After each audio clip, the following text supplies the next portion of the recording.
Good morning, everybody. My name is Steve Robbins. I'm the managing partner at Lurch Hurley and Brewer, and let me welcome you to our regional housing update.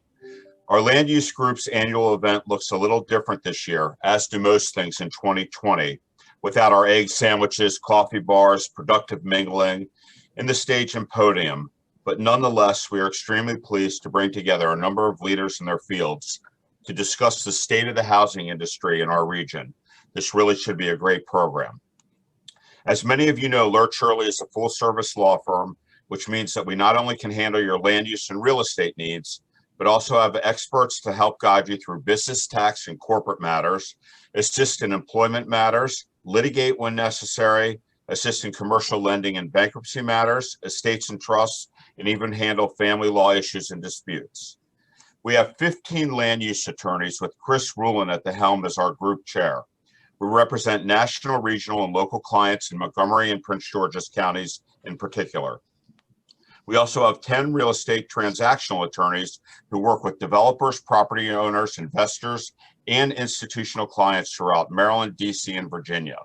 And this September, we added another key piece to our firm, Judge Robert Gordon, who leads our bankruptcy and creditors' rights practice and works closely with our real estate and land use practices to add another critical dimension of service for our clients. Before we get to the program, I'd also like to note that we've been working very hard to bring you useful content and resources. At lurchhurley.com, you'll find our COVID-19 Resource Center and our new land use blog, edited by our editor-in-chief, Liz Rogers, which is entitled Zoned In, which we launched this summer. Please check out these resources when you get a chance. There's a lot of great information at your fingertips. And now I'd like to introduce my partner and fellow land use attorney, Bob Harris, who will serve as the moderator for today's event. Thank you very much for joining us. Good morning again, and thank you very much for joining us. We've got a very distinguished panel, but an equally distinguished group of attendees today. Hope to stimulate some thinking and perhaps guide you in your future courses of action. We're going to open with an opening overview by Jeanette Chapman, who is the director of the Fuller Institute in George Mason University. Took over for Steve Fuller, whom we all knew and loved for many years in his role. He really helped the region, and Jeanette is doing a great job in doing that. So she's going to give an overview. Then the panelists that you see on your screen are going to be fed various questions and provide responses. I've been told that the Presidential Debate Commission is watching us to see how we handle this kind of a thing, and they may model one of the debates on our program here. The goal really is today is to see where the housing market is today, and what likely changes there are this year and into the future based on COVID, regional economy, governmental policies, finance issues, and others. And we're going to provide an opportunity for questions from the audience, both through the chat feature on Zoom and by the hand raising if you want to verbalize what you want to ask. But without further ado, let me introduce our panelists. I think most of you will know them from other walks of life, but Jeanette Chapman will be kicking it off and giving us the overview. We've got Cassie Sardakis, who is the managing director of Newmark Knight Frank. She specializes there in originating and executing debt and equity placements, focusing on multifamily housing, office, retail, and industrial classes throughout the Mid-Atlantic region. So she's our money person. Jair Lynch is with us. He is the president and CEO of Jair Lynch Real Estate Partners, which is responsible for many distinctive mixed-use projects throughout the city and the region.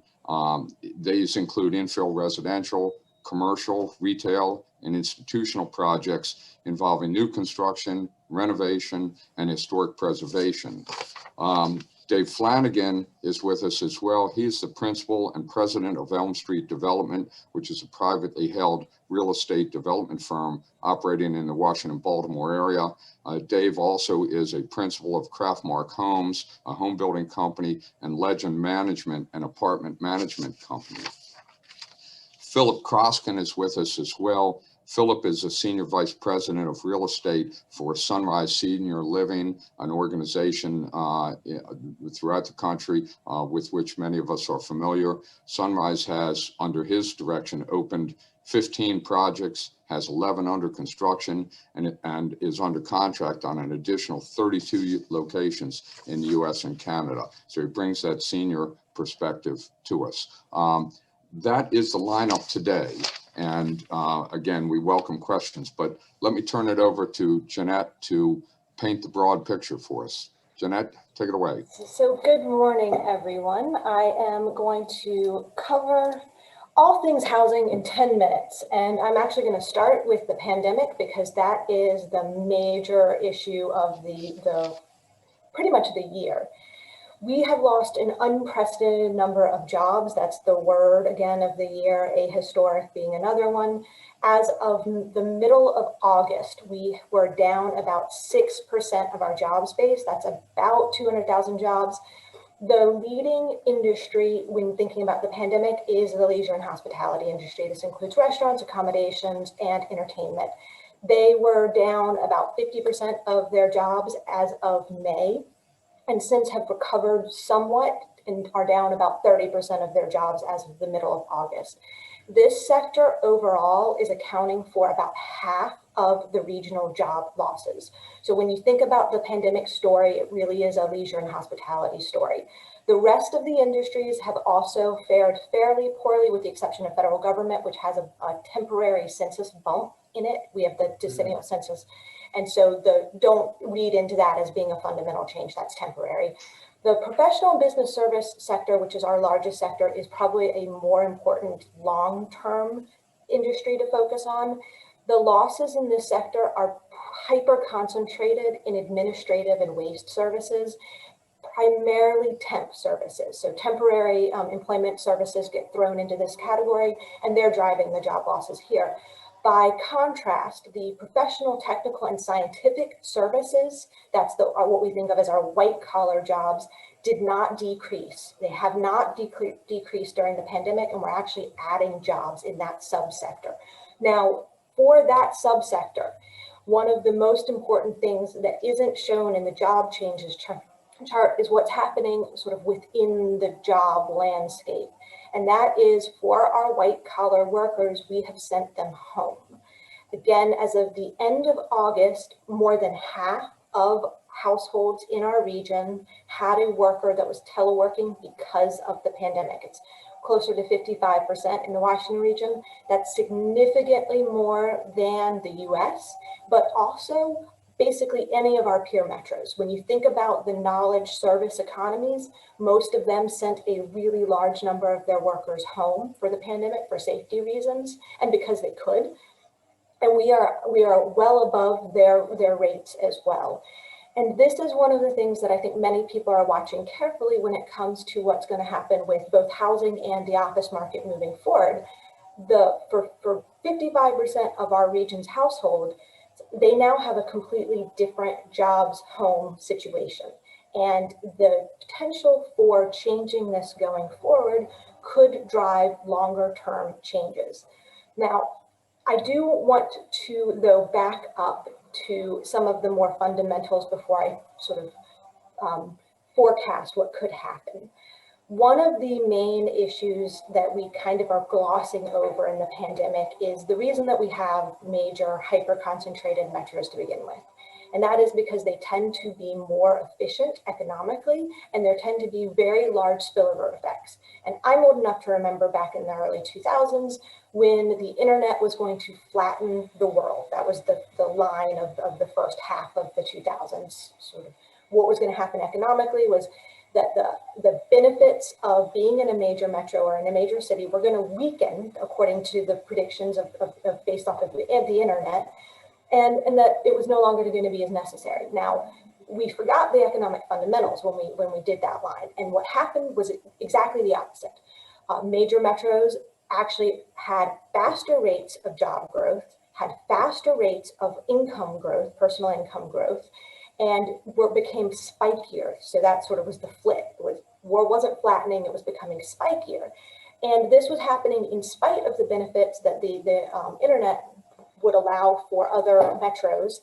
And I kind of want to remind everyone that there are really strong, powerful, fundamental economic drivers as to why we have cities to begin with. Now, during the same period, you can see the percentage increases in blue.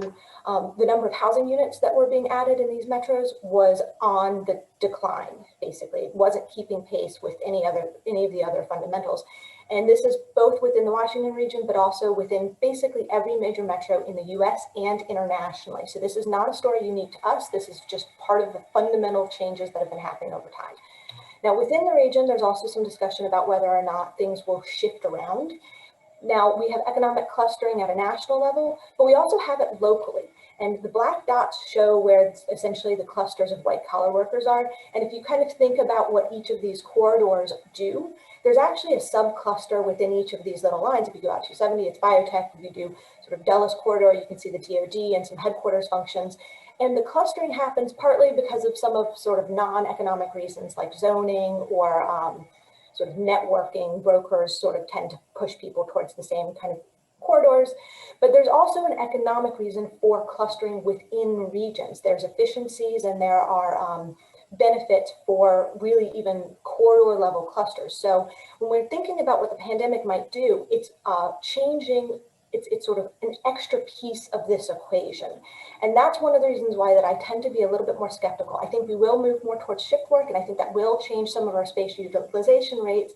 But the main benefits of cities and of firms, businesses basically revolve around having people-to-people contact. The knowledge spillovers, the ability to train people, all of that happens face-to-face. And in the long term, I don't think that this is going to change that. I think it's going to change it on the margins, but it's not going to fundamentally change those demand structures. Now, the second piece that we're talking about a lot with the pandemic is whether or not people will want to live in cities, whether or not people will deem it unsafe. And again, we have a slightly different situation here in that, so the number of people that move into the Washington region every year is actually fairly consistent. What our main differential is the number of people that move out every year. And we are, this is true kind of across the board. The Washington region is generally considered the safe choice. And this is in particular true if you're a resident here already during a recession. And what happens during recessions is we keep our workers better because they don't want to take a risk and move elsewhere. And so again, that's the fundamental economic situation when we're thinking about what could happen because of the pandemic. It's any out-migration that would happen there is fighting against this sort of ingrained situation that we have of we're the safe choice. This is true for capital markets, this is true for firms, this is true for kind of across the board, but it's also true for people. And so moving forward, there's a potential that the out-migration situation might change a little bit, but I don't think it's going to be strong enough to completely overwhelm this recession-based trend. That said, we've had 6 consecutive years of net domestic out-migration. And so during times when the economy is growing, we're not the top of the list anymore for retaining or attracting residents. This is a problem. This is something that we're going to have coming out of the pandemic. Again, we're going to have to deal with this when the rest of the economy starts to recover. We will probably actually lose people because of that, even more so than anything that may be happening during the pandemic. One of the things, though, that we're sort of kind of glossing over with all of the pandemic specific headlines are some of the more fundamental changes that are happening in our region.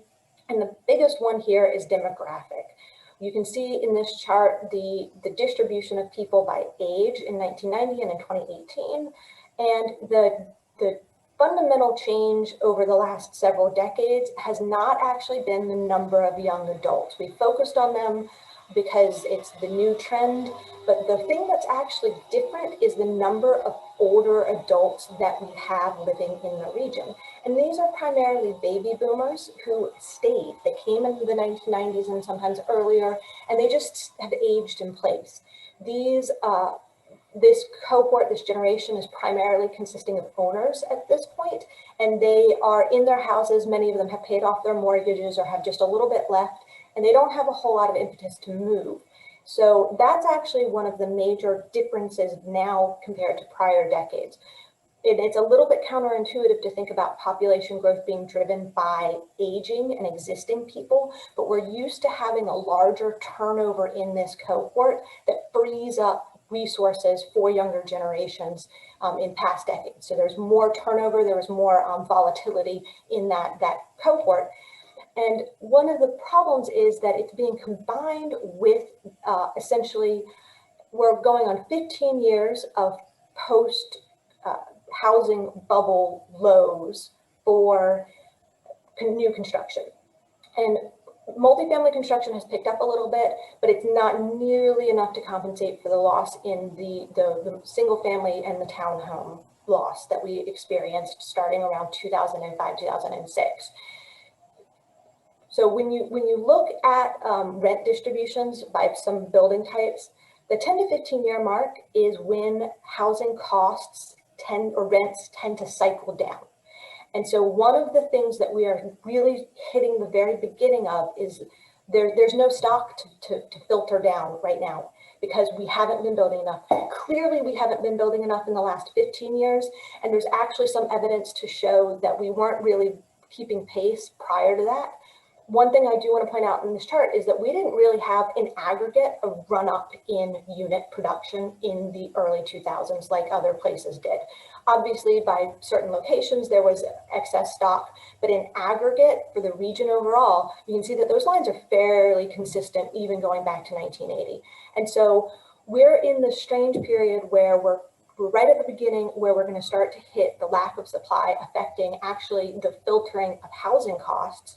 But on top of that, this lack of supply overall over the past couple of decades has resulted in this, plus the aging of our population, has resulted in a larger number of our new units on net being absorbed by older adults, where the share of people living in households without anyone in the labor force, that's mostly retirees, has increased since 1990 because we're not building enough to offset that change.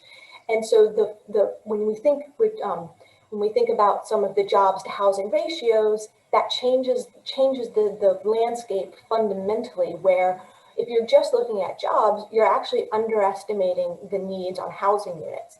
Now, one of the things that is showing up on the demographic data and the migration data is that this lack of housing appears to be a key impetus for out-migration, where in particular, the 30-year-olds that we got, that are the older millennials that we got 10 years ago, can't find a new unit to cycle into because they're being locked up by older adults for perfectly understandable reasons, but younger adults still want to own, and so they out-migrate, or they stay as renters for a little while, and those rental units that 30-year-olds are in turn being locked up, whereas they would have in prior generations or in prior decades gone to 20-year-olds. So there's general stagnation in our housing market where it used to be a little bit more dynamic and a little bit more room to grow.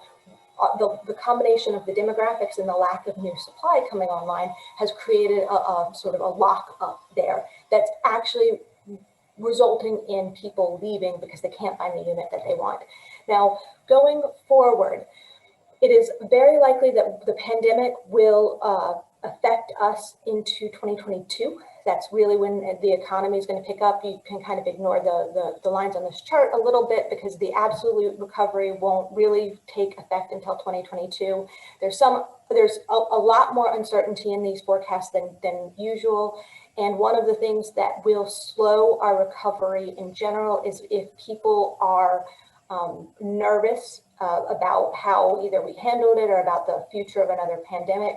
But overall, expect more of the status quo, at least for the next kind of year, and then with a real recovery in earnest in following in sort of the later half of 2021. And with that, I'm going to hand it over to Bob for the panel. Okay, thank you very much. Very informative, even if a little bit sobering at times.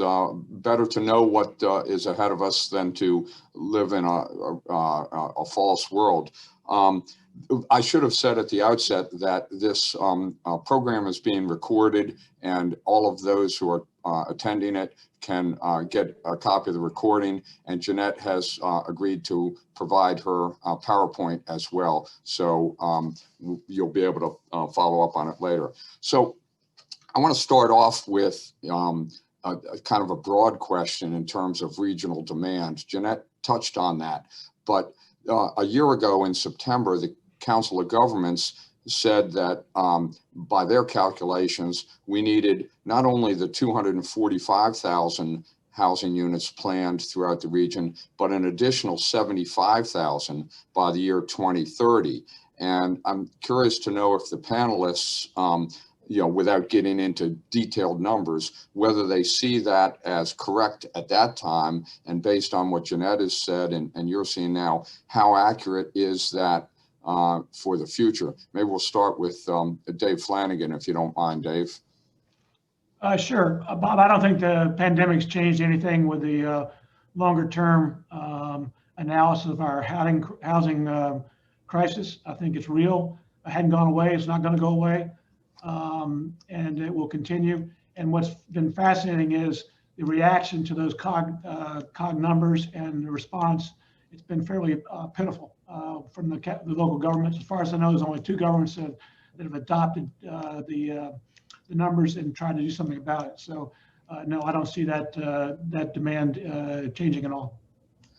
Jair, you operate in a bit of a different market than Dave, primarily, well, a lot of affordable housing, more urban stuff. Do you see the demand being strong in both of those markets as well? Well, I agree that the COG estimates are the right thing to do in the sense that we have 10-year projections that even though we may have a pandemic that may affect us for 2 to 3 years, our 10-year projections I still think are sound. And I agree with Jeanette, especially because we're one of those sub-markets that, or one of those major markets that can recession proof or better than that fare better than most. Most of our work is in market rate housing, but we also have a significant platform in attainable housing, both workforce and affordable. And demand across the spectrum is still significant. As you indicated, we just don't have enough supply. So even when there's a tempering of job growth or there's a concentration of job growth in a specific sector, there's still a significant need for housing and a significant need for quality housing that is walkable, that is near transit, that will be utilized in the next few years. When someone buys a house, they're going to be cognizant of the fact that there's a metro nearby or a purple line nearby or silver line nearby. They may not use it today, but as a long-term investment, they've recognized that they'll either use it to improve their quality of life or it will actually improve values for them. Okay, thank you. Philip, you're in the senior housing market, which seemed to be red hot a year ago. Obviously, with Corona, there's been a lot of talk about that market, the demand and the nature of it. Where do you see that going in the future? Yeah, I appreciate that. Look, obviously, the short-term implications of coronavirus on the higher acuity, those who need more services, was quite impactful, specifically in the arena in which Sunrise operates. We are assisted living and memory care. Our residents need our services versus want our services and are generally with multiple comorbidities. However, across the industry, we did see in the assisted living industry a really good protection of our residents and a very good protection of our employees. Unfortunately, we saw significant creation of vacancy because we had to shut the front door, stop allowing new people to come in and move into the building, while generally people, do leave either through death or their other means. So we've seen a significant increase in occupancy, in vacancy in our buildings at that higher acuity level. We don't see this as a short-term. We don't see this as a long-term impact. The demand profile is there. We are a needs-based business, so over the long term, we expect these buildings to refill. Look, we were already seeing a lot of new supply in the higher acuity spectrum anyway throughout the region. So I think it's going to be a bit of time before we can absorb all that new space. But I think for the purposes of this conversation, and Jeanette really brought up some really excellent points, and that is on the lower acuity spectrum, that's the independent living spectrum, and the fact that seniors are sticky. They're staying in their homes in a much longer way than they had in the past. And a lot of that has to do with they just don't have a product to move down into. But a lot of it has to do with they're just healthier and they don't necessarily want to move outside of that. And this region is a great region and they just want to stay in this region, so they're not moving out. So all of those three things kind of are making them too sticky. What we need to do is we need to, build more for these seniors in places that they like. And we can talk about some of the great projects that are coming up that South Bay Partners and 5-Star and Mather Lifeways and others are doing to create place for seniors to move into.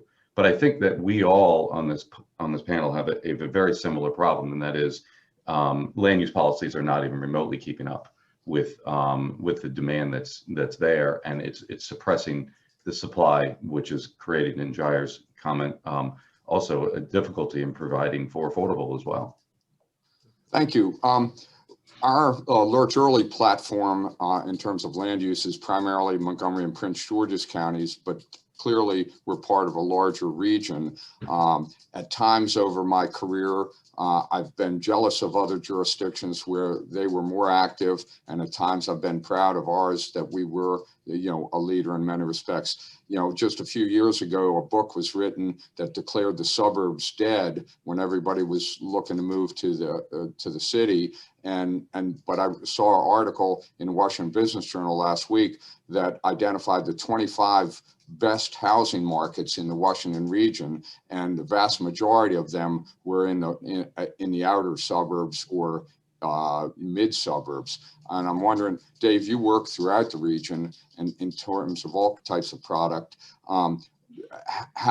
what do you see specifically with respect to demand in Montgomery and Prince George's counties versus the rest of the region?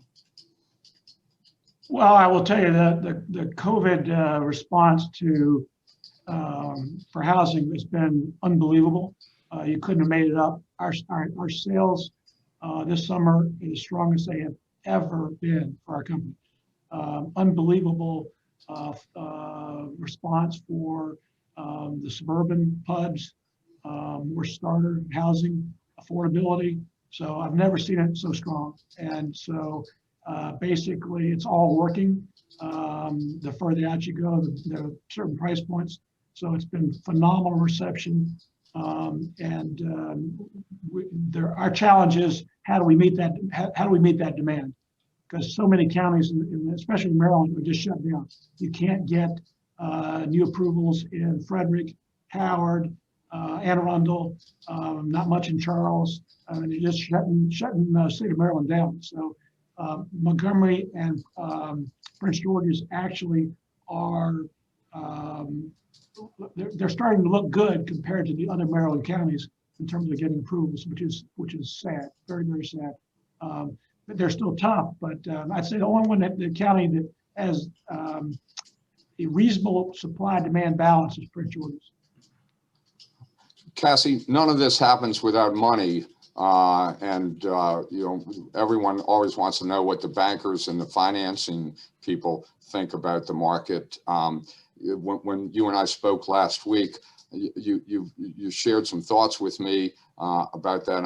I thought they were very informative. Can you tell us a little bit about the housing market from the money side? Sure. This is more geared towards the commercial or multifamily product versus the financing on the residential side, although we all know that mortgage rates are at historic lows, and we have a lot of friends and colleagues that are refinancing. So I've heard the residential side is very flush with capital and availability to help support personal single family or condo ownership. But on the multifamily side, right now, a lot of the banks and life companies basically went into a holding pattern over the summer until about June, July. The agencies for stabilized multifamily product have been very active, and you can get very attractive rates through the agencies, around 3% for long-term. This is for stabilized product, 90-95% occupancy. But what we're seeing right now, bring it forward to today, banks, life company buckets can definitely lend for construction money. Projects are getting more expensive. Costs are increasing. Whether that's labor or whether that is, for example, property taxes. I think a lot of people are projecting to increase in various jurisdictions. Cleaning costs. So a lot of the operating costs, again, on the institutional side, are increasing, which is affecting both the financing proceeds and rates and terms you can get from not only banks, but also, life companies and the GSEs. On the revenue side, that's a little bit more interesting. A lot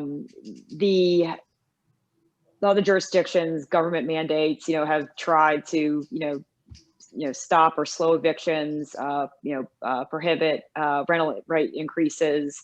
Well, right now that's starting to flow through to the agencies and banks and a lot of underwriting. So it's really hard to, probably get the best financing terms or get proceeds that a lot of developers and owners want, just due to the revenue side of the equation from the lenders are being, heavily scrutinized. For example, the GSEs, Fannie and Freddie, even right now there's really high COVID escrow reserves for loans. There's a really deep dive into concessions, bad debt, pending evictions.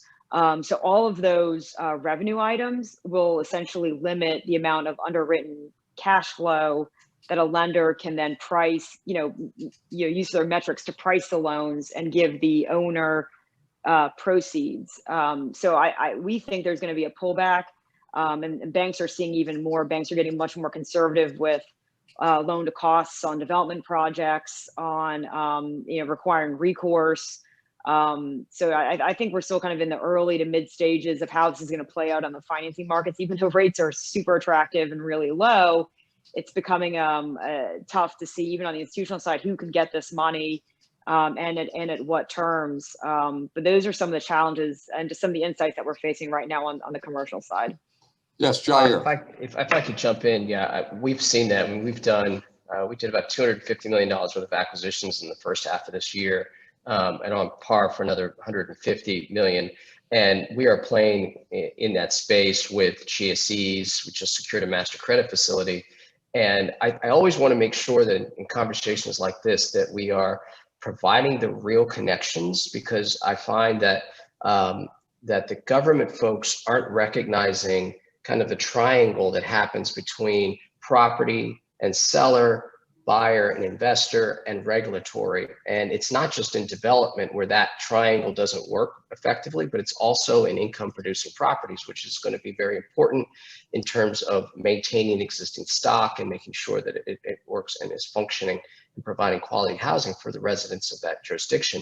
But the evictions, the inability to get processing for certificates of insurance, all kinds of things are happening at the regulatory process that's gumming up the ability to make transactions happening, because all that the GSEs and the lenders say is, well, then just create a bigger reserve. So when you thought you had a 90-day reserve amount of $100, now they're saying they need $300. Well, now you can't buy the property that you thought for $1,000. Now you have to buy it at $900. Now transactions don't happen. And so the clarity that can come from the regulatory side of the equation will start to allow the machine to start working. And when the machine starts working, it creates jobs, it does all kinds of positive benefits. But just the smallest tweak, not just on the land use side, but just on the regulatory side, can really gum up the entire process. You're absolutely right. And before we finish here today, we are going to get into the regulatory process a little bit. That's obviously my specialty and our firm's specialty as well. But so that'll get us started. But before we go there, a bit of a question to anyone on the panel about housing types. This is somewhat related to the location, but obviously, basically all housing types have been very hot, from single family to multifamily condo and rental, senior housing, even now accessory dwelling units, et cetera. In which of those particular types do you see, growing, and do you see any of them contracting as we emerge from COVID? And first to raise their hand. If not, I'll ask Philip. Okay, go ahead, Dave. Well, once again, it gets back to not demand but supply. So we have, for the last 15 years, the percentage of single families falls, has to do with where we are in terms of land growth, the age of the city. So there'll be less and less single family detached.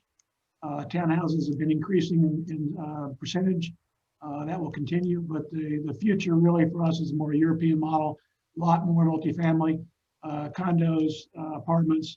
And so our grandchildren will probably live in multifamily. So that's the real future, where we can get approvals, metro sites, activity centers. The single families are going to be the most out of balance, where the people will want singles. We as a region will not be able to provide those singles to them. Yeah, I would jump in on that and say Dave is right that in the senior space, the multiple dwelling unit is going to be very important. If you consider what seniors are looking for, they're beginning to look for if I'm going to make a move, what kind of move can I make that can maybe be my last move?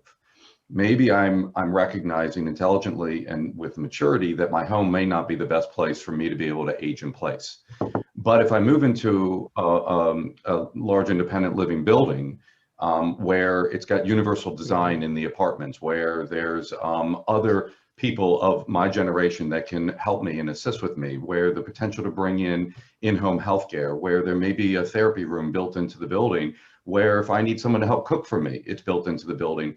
All of those things start to create opportunities. And this is kind of where the industry is beginning to go. I mean, a lot of these things are new, and we haven't really seen them built yet in a large format. We have examples all throughout the country and the world, but that's kind of what I think is happening in the senior space, is that people really want to be able to see that, because the assisted living world, again, I think you have to recognize it is truly, truly needs-based. I mean, we are dealing with individuals who generally are near end of life, 85, 86, 87 years old, who need activities of daily living when they move in, walking, bathing, dressing, going to the bathroom, continence management, food, those sorts of things. That's when they move in.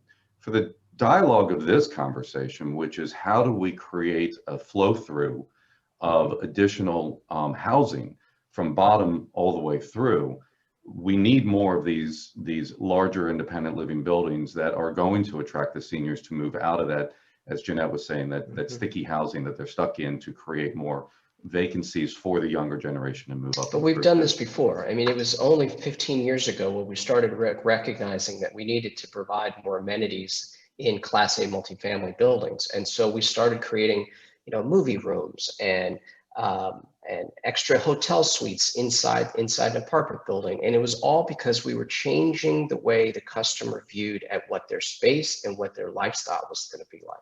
And so we're going to do the same thing now. I mean, we by chance, we actually created these mini workspaces inside one of our apartment buildings. It has been red hot because while many people are working at home, I think the stat was well over 50% are teleworking.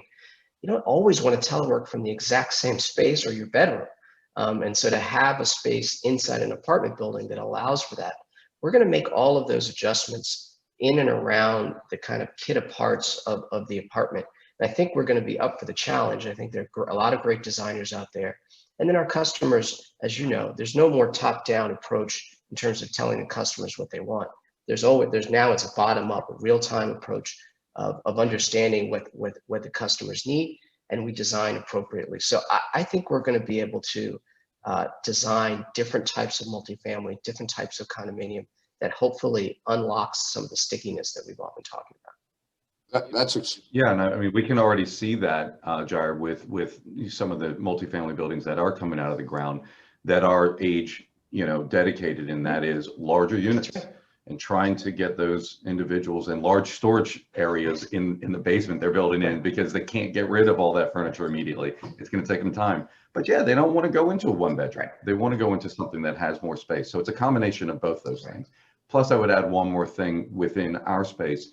It's also a concierge level service where you do have people there that create activities and help to, you know, take care of you to the extent that maybe just bringing up packages to your room and checking in on you on a daily or weekly basis. Jeanette, I wanted to add.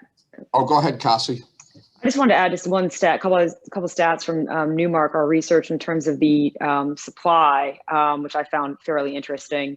Over the next 3 years, there's about 35,000. This is all, you know, multi-family units planned for the region, about 35,000.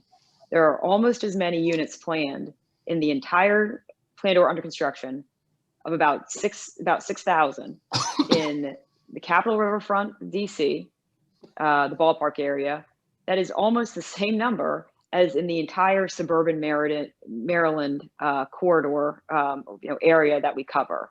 So you have literally for multifamily right now, almost the exact same number of units in pockets and areas of Washington, DC, the ballpark submarket for one, H Street Noma is another one, as the entire area of suburban Maryland, which I thought was sort of an interesting statistic for the participants today. Thank you. Jeanette, you were so comprehensive in your opening remarks, but I want to make sure you're not disagreeing or have any comments on any of these other things. I don't want to ignore you. Anything to add? So I think we've covered the multifamily and the townhome space really well, but I do actually want to highlight, so in terms of land area, single family is dominant, and we have zoned and structured single family to function like, you know, it's 1960. Well, probably more like 1970 or 80, because in 1960 things might have been even more flexible. And there are a lot of people that do want a standalone home, but they're willing. They don't need a quarter acre. They don't need a half acre lot anymore. They don't need. They don't necessarily want big yards. So we need to start adding a little bit more flexibility there too. And that actually, in terms of land area, will make probably a bigger unit difference than trying to infill on some of our commercial corridor with multifamily. So just as a reminder there, where multifamily is where we can make the most movement right now, because single family is going to take a longer timeline, but it needs to happen. Jeanette, when you say single family, is that gonna include a granny unit or in-law suite? Is that includes that accessory dwelling unit that's built in?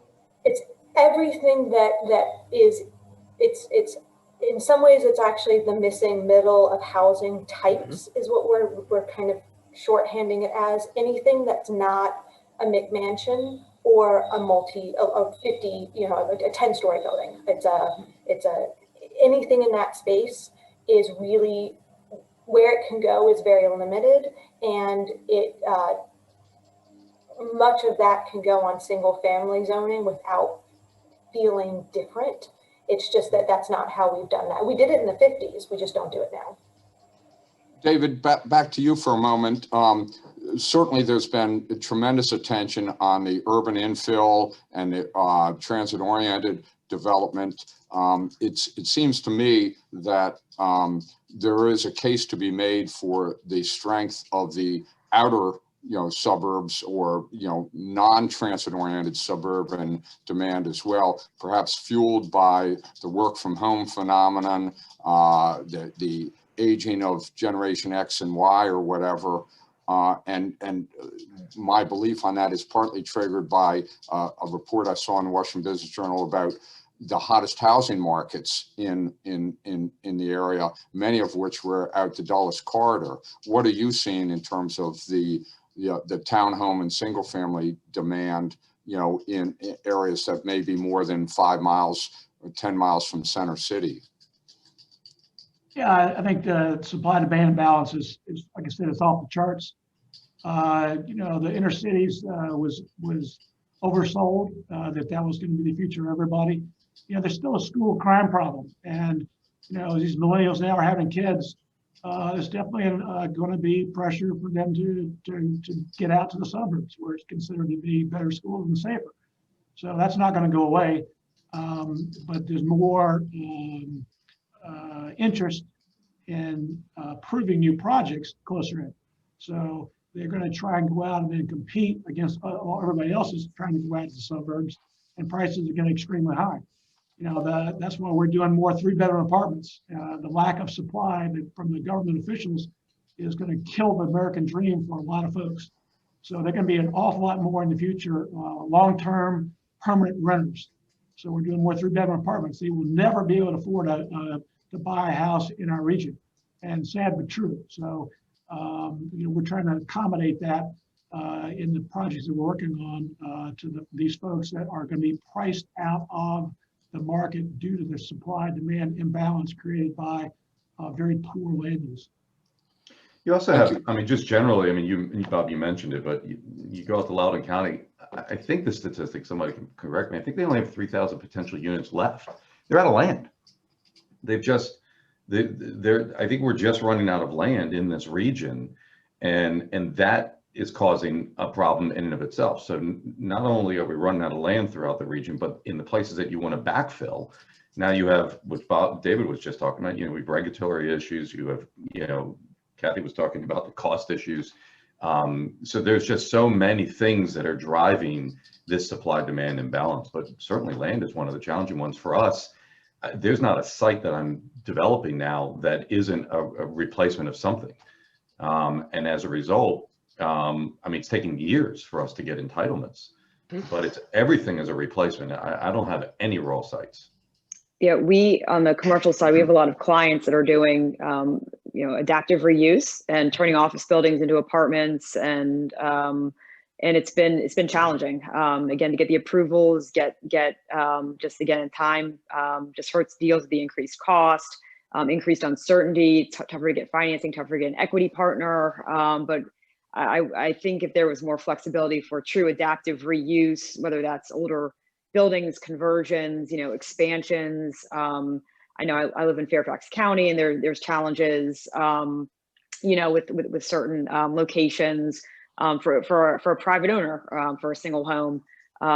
So it's right now on the adaptive reuse side, specifically for commercial properties, a lot of our clients have run into very, very lengthy processes, which is just going to, I think, suppress the interest from, not think, but we've seen it suppress the interest from, major equity partners and lenders as well. Thank you. Jair opened the topic a little while ago about the regulatory process and the challenges that each of you faces in your efforts to address the demand. And we Lurch Early clearly are front and center in that. When I saw the COG report come out last September about the dearth of housing, I started an effort here in our firm to address that. And we started working with county council members in Montgomery County in particular, and the planning board, and working on ideas to address this. We've made progress in some of those, including there's a pending effort to eliminate the school moratorium in Montgomery County. We've got movement on tax incentives for certain housing development, relaxed zoning requirements for missing middle, and streamlining the permitting process. We've got a new director of permitting services here who's very responsive to that. So we're making headway, but I'd like some thoughts from those of you who are on the front line with us each day as to what else you're experiencing and maybe what we can help you address as you go forward. And I'll caution you that there are some people from the government on this call, so use polite language and show respect. Thank you. Dave, you're smiling. You always got a thought on your mind. Well, I think that you're dealing with the two jurisdictions mostly in Montgomery and Prince George's that sort of get it and are trying. Montgomery's probably got the best leadership I've ever seen in my career for pro-housing. So it doesn't mean they can't get out of their own way with some of the agencies. But I think they've adopted, they understand the problem. I think Prince George is doing some good things. But once again, the rest of Maryland is doing just the opposite. They're doing everything possible to stop new housing under the guise of a school moratorium. So the worst I've ever seen in my career. Those other counties. So I don't feel good about where the region is going. And I think some of Jeanette's slides for people moving out of the area will be more pronounced. Was they just say, look, I can get twice the house in Nashville or Greenville, South Carolina, they can in Washington, D.C., and it's going to pick up and leave. And I think that's such a shame because of folks, basically a lot of politicians just trying to get reelected. It's very sad. Jair, you are active in the District of Columbia, where I know less, but I've seen recently that appeals of zoning decisions have, delayed projects incredibly. And Philip was sharing with me this morning the article about, now a lot of major projects there are delayed until they revise the comp plan. Has that phenomenon affected your efforts to provide housing there? Absolutely. I always think through the lens of resources, processes, and values. And I think that when we have discussions about regulatory, we simply have blinders on in terms of incremental change. Like, okay, let's change this permitting process from 18 months to 16 months or 16 months to 15, and that's considered success. And that is not directly connected to the COG vision and the overall value that can be created when the amount of housing that's produced can actually increase GDP for the area, increase the tax base. So I have a very simple approach. You have to invest and then you have to harvest. And that's the case for your government partners as well. And so in DC, for instance, while we've had numerous processing problems as it relates to zoning, tying up over 8,000 units of housing, an entire year's supply of housing is tied up in legal battles. That's costing well into 20, 30, $50 million just in legal fees. But more importantly, just stifling the economic growth that can come from the overall production of the housing and the ability to then take that investment and be able to harvest it and be able to deliver on social services and other things. And so one of the successes that we actually are able to celebrate this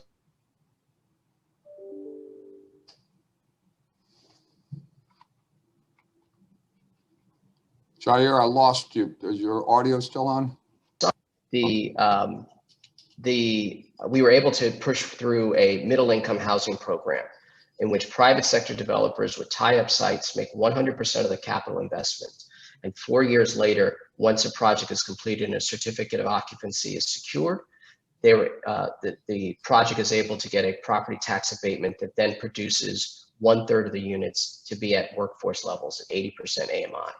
That is simple, streamlined, allows the private sector to do what they do and have the public sector provide that support of a tax abatement that then drives the rents down to the workforce levels. And it's a win-win for everyone. And those are the type of projects and those type of initiatives that I think that each county, each jurisdiction in the region starts to think about in order to be able to get to this overall goal. Cassie had a quote that she gave me. She wrote it, I think. I'll give her the credit that the region, the nation maybe, has had 5 decades of slowing growth, or how did you put it, Cassie? 5 decades of restrictive policies or something? Restrictive policies. And, I think to right size this, there just really has to be a better, public-private partnership. As a lot of the developers, are for profit, and to U-turn, 5 decades of, restrictive policies that were, perhaps at one point, more beneficial. And I think as the populations are increasing, and housing has just gotten so much more expensive as development costs are getting compressed with, the labor. Rising timelines, slowing absorption in some markets. It's becoming an issue. So I think if there's more public-private partnership and understanding that developers are and equity partners are for profit, and that equity investors have a lot of other opportunities right now. There's going to be distressed properties, distressed note sales, other opportunities for better profits quicker yields, higher yields. But when your return on development for a project, used to be maybe a 6% for return on cost. Now it's 5.5 or 5.25. At some point, you're going to have much better options for liquidity and higher returns on investment than a real estate project where there are just a lot of unknowns. Going into it, I'm speaking more from the development ground up perspective. So I think there's always going to be an interest for developers for this region, given all of the strengths that Jeanette and other panels have talked about. But other markets are starting to look very attractive, and we have these calls every day with equity investors that sometimes it's just too much of a unknown and kind of mountain to climb here, given a lot of these uncertainties that we have right now. So I think public-private partnerships, reversing the kind of 5 decades of just more restrictive policies would go a long way to help with our housing crisis that we have in this area. If I could Okay, jump thank in on you. that real quick. I want to give people, I'm sorry, Phil, I want to give people an opportunity for some Q&A. I don't want to cut you off there. A quick comment, but then Yeah, I think it hasn't been said, but I think Cassie's point is on this public-private partnership. The challenge, and then we're seeing this all over the country with all the projects that we're doing, but it's also quite acute here in that, look, having community input is very, very important. I accept that, but there is a point at which it's got to stop. And leadership needs to step up and say, this is important for our city. This is important for the long-term viability, and allowing an adjacent neighbor to say, I don't want a building there at 5 stories, it's got to be 4 stories, and they're going to trend us out for 3 years, and then we've got an appeal process, is absolutely not good for the greater good. And politicians have to find a way to balance the two. Comprehensive planning is one part of it. Get the input from everybody in comprehensive planning, change the zoning over a macro area, allow developers to build by right. That way they don't have to fight the adjacent neighbor and feel like they're going to lose a vote. And that's one of the problems that we have across the board. I'll let you go into the question and answer that. Okay, so want to keep this on schedule, but also give attendees an opportunity to question or debate any of the topics with us. Do anybody on the call have a question they want to ask, either through the chat function or by raising their hand and speaking? We have a couple questions in the chat. Okay. The first one was referring to Jeanette's graphic where export-oriented jobs are located. How does the location of jobs compare to where the region's regulations allow for additional housing growth, particularly single-family homes, and where that housing growth is actually occurring? Yeah, so I'm actually going to answer a slightly different question here. We have a lot of commuting in our region, and so the correlation between where housing is and where jobs are, it changes a little bit over time, but they don't have to have growth sort of right next to each other. And so it matters a little bit less about where the housing growth is and where the job growth is in the long term. Obviously, the closer together they are, the better. But right now, where the housing growth is happening is where it's zoned to happen, and that's mostly multifamily right now because of the availability of land. So that's sort of the shorthand answer. Scott, I think I saw the chat questions that had come up, and I think we've answered the other ones, although there was one person who had a question. You asked whether she still had a question. Ellen, are you still on, and do you still have one?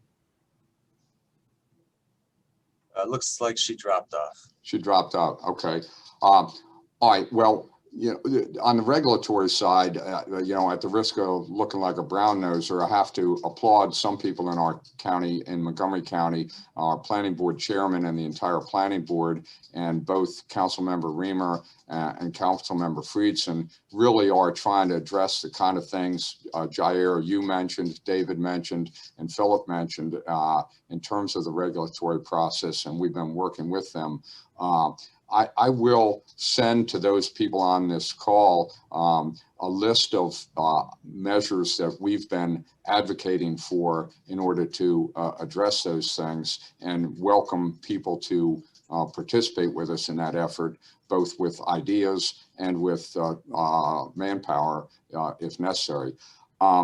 It's 10 o'clock now. We had said this would be an hour, but I want to make sure the panelists have an opportunity for any closing remarks if they want to, hopefully encouraging closing remarks. So start with you, Cassie.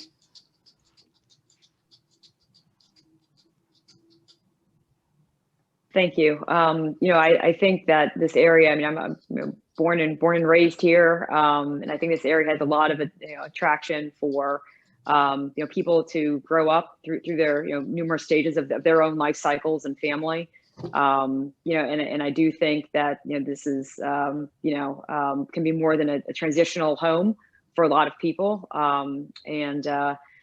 it's just challenging times right now in COVID, but we're going to get through this. And I think with all of the smart, people on this call and smart people on the public side and the private side can just work more together and kind of see both sides and put, wear each other's shoes for a day. It'll make a lot of sense. And I do think this area wants to make a lot of improvements on the affordable side and just make housing more widely available. And I think just by maybe looking by each other's perspectives and their driving, needs, that we can get there. And I appreciate your time and allowing me to participate in today's panel. Thank you. We'll go counterclockwise here. Jeanette, how about you? Sure. So I just sort of want to remind everyone that the pandemic will hopefully be temporary, that there will be a solution to the health crisis, and whether it's a vaccine or what ends up happening. And that the fundamentals, both economic and housing, are pretty well set. They may change a couple percentage points here or there, but we kind of know what the deal is, even assuming some minor changes because of preferences for the pandemic. And because of that, we need to be very proactive, in particular about housing and housing growth, in order to sustain future economic growth, and frankly, to even offset some tax increases. That's where the young adults are. Young adults typically have very low tax burdens or have high fiscal impacts for government. So we need to keep that in mind and not treat housing and population growth as an enemy or the net negative. You get a head nod from Jair on that. I'll let him expand. Any closing comments from you? Yeah, I think that there's been a lot of increase in transparency that's happened across, and the fact that we have this panel that has finance, planning, regulatory concepts. I just encourage the policymakers to be able to, invite us in when I say the shot clock is off, and let's talk about and demystify some of the processes, resources, and values in terms of what housing production means. Because it's really is a means to an end in terms of increasing a tax base in a jurisdiction that allows for the direct subsidy of social services and other things. But you got to be part of the overall process in order to be able to get to that ability to reinvest in communities. And so I think if everyone recognizes that we can demystify real estate, and we also can make sure that it is the economic engine that everyone wants it to be. David, how about you? Thank you, Jair. I don't want to be Mr. Doom and Gloom here. I will tell you, there's no city in the world I'd rather be developing than Washington, D.C. and the surrounding area. We're still the wealthiest city. We're the most educated city. I got people that are trying hard. And I will tell you, the supply demand balance actually makes it safer for our industry, because you're guaranteed more success in the marketplace if you never get the damn approvals. So it's actually, I'm very positive, looking forward for our ability to thrive and come up with good projects. It's just hard, that's all. Thank you much. And I've had the pleasure of working with you in those disciplines for many years, and it's always educational for me as well. Philip, final words. I think I echo what Jair and David have said, and I think I really want to bring up more what Jair just talked about, and that is demystifying and creating transparency. I think that there's have been over time this creation of us and them between developers and government, which has been failing. and good developers, and a lot of really good developers. And I'll point to an Andy Altman at 5-Star, for example, who came out of the planning department, has a great track record, and was well respected, and has been able to pull forward some really amazing projects.